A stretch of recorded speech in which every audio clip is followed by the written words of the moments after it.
হ্যাঁ, বাংলাদেশ থাকবে না, বাংলাদেশ আমি থাকতে দেব না। আজকে আমি কোনো চিল্লায় কথা বলবো না, কারণ আমি আজকে অভিমান করেছি।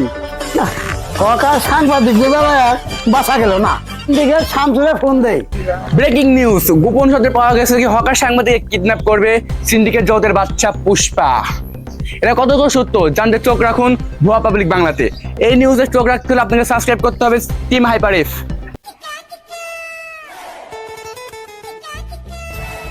আরে ফুসকা ভাও, হ্যাঁ এ পুষ্পা ভাও, তোর সাথে একটা ডিল আছে। পুষ্পা কাউকে ডিল করে না। আচ্ছা ঠিক আছে, তুই যখন ডিল করবি না, 18 কোটি টাকার ডিল, এটা অন্য জনের দিয়ে দিলাম, চলো। 18 কোটি টাকা?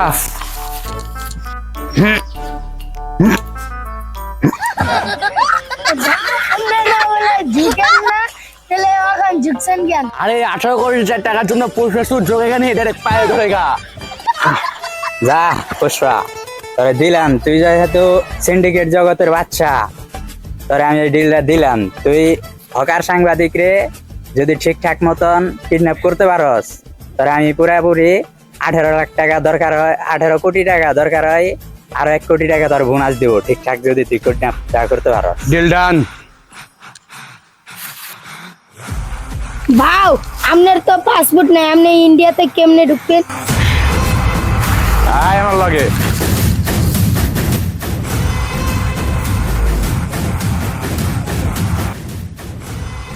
শুনে নো কাকা কাকি, পুষ্পা হয়ে যায় এক্সপার্ট, পুলিশে চোখ দিতে ফাঁকি।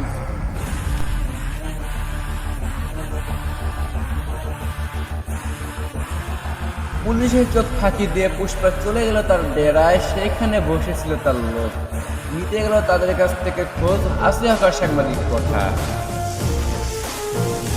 নীল হকার সাংবাদিকের খোঁজ, সে বর্তমানে হকারগিরি করতেছে রিপাবলিক বাংলার স্টুডিওতে বসে।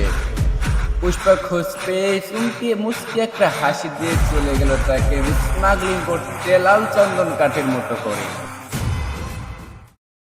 বাংলাদেশ থাকবে না, থাকবে না বাংলাদেশ। আমি বলছি না আজকে আমি চিৎকার করবো না। আমি পুষ্পা যোগেগা নেই শালা, সিন্ডিকেট শামসু। এই সিন্ডিকেট শামসু, টাকা দে।